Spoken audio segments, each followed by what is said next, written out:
Hello, my chicklets. Thank you for stopping by. Today we will be reading The Graceful Fall of a God. This story is hurt comfort, and I personally think it has a bittersweet ending. It's not a bad one, but it's maybe not what a lot of people would want. So without further ado, The Graceful Fall of a God. Logan was one of 7 gods. He'd built galaxies, cosmoses, and whole universes. He'd built planets, mysteries, and he had thought he had done a good job. He thought he had built everything he could in order to give the other gods the space they needed to work. Yet they didn't seem to appreciate what he had contributed. The mysteries of his work was ignored for the mysteries of the ocean, or the human heart. Hardly any of the planets he had made were filled with intelligent species, many lying abandoned, dormant, and unused. He wasn't one who could give life. He couldn't fill his planets with things that would make the other gods excited. He could only build the structure and hope that eventually the others would choose to be invested. Yet for all of the universes he created, the other gods seemed to only focus on one, a chaotic planet full of intelligent creatures who scrambled around, attempting to live fulfilling lives. Logan wasn't jealous. He swore he wasn't. It wasn't like he had built all of these beautiful things with the other gods in mind. He hadn't made clouds of burning alcohol that floated in space and collapsing stars for Remus, a god who reveled in chaos and confusion. Logan hadn't made soft planets with swirling gases for Patton, hoping that the god would enjoy the visuals. Logan hadn't made planets that rained what the humans now called diamonds, thinking that Roman would enjoy all of the gems that glittered and sparkled. No, he hadn't made anything specifically for the other gods, so there was no reason for him to be upset or jealous that their attention had turned towards humans, especially since some of the humans enjoyed what he made. Some of them appreciated his craft. Logan let out a sigh, knowing it didn't really do much without a corporeal body, but it made him feel better. If this was how they were all going to be, fine.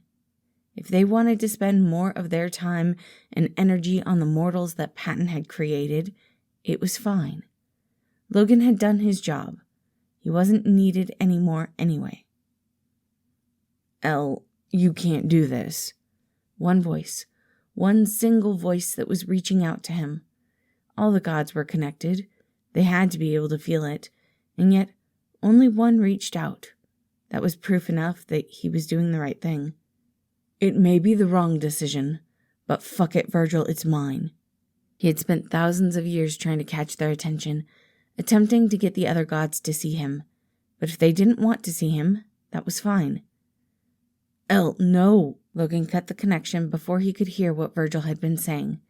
He separated himself from the other gods, pulled himself from their weave. If they all wanted to give their attention to humans, then Logan would find out exactly what made humans so special.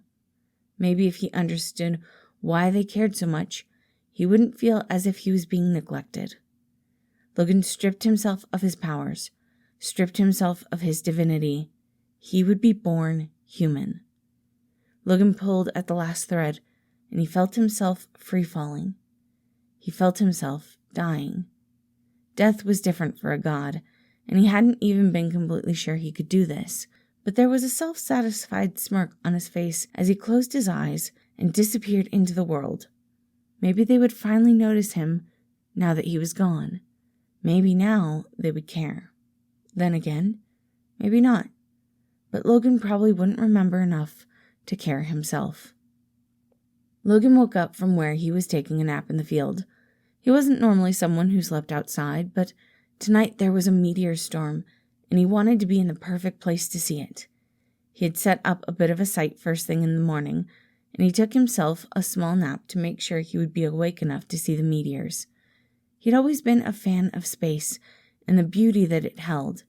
He appreciated the way the stars sparkled in the sky and how everything was always changing, and yet somehow constantly the same.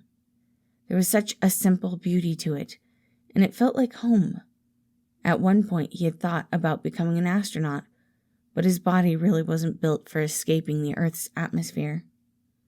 "It's beautiful, isn't it?" Logan jumped at the voice, turning to see another person standing just to the left of him. He wasn't sure how this person had gotten here. Logan didn't see a vehicle anywhere, and he would have noticed someone walking. He chose to respond anyway. "It is. Even when the sun is still in the sky, it's wonderful to be able to watch the way the clouds interact with the wind and the delicate balance that allows ecosystems to thrive. I'm Logan, by the way." "Patton." The other man had a sad smile on his face. "I used to have a friend who loved space, and honestly, everything in it. Stars, black holes, planets, everything. He was so passionate." Logan was quiet for a moment. "Used to?" he asked, and Patton nodded. "He thought he was alone. Humans have this stereotype about tortured artists, and I wonder if they get it from him." Logan furrowed his brow. It was strange to hear anyone talk about humans as if they weren't one. He created so much, and it was all so beautiful.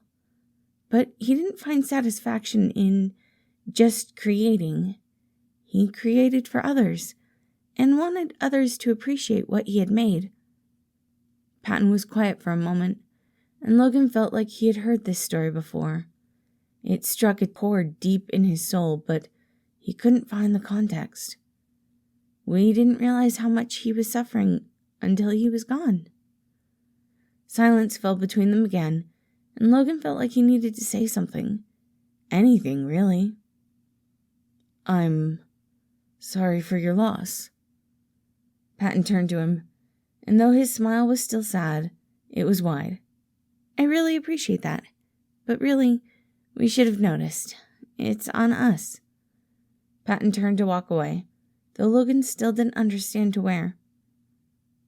"Keep loving the stars. They need someone who will appreciate them." Logan blinked, and suddenly Patton was gone. He bit his lip, so confused by what happened. He knew there were theories about gods, but he'd never really believed in any of that. Not when you couldn't prove that gods existed. Still, maybe there was more to this universe than he knew. He went to get his journal, wanting to make notes of this interaction. Either he was going crazy, or there was far more to this world than he had ever imagined. Thank you all for listening. I was not expecting that story to make me cry while I was trying to record it. I do hope you all enjoyed it, and I hope you have a wonderful day.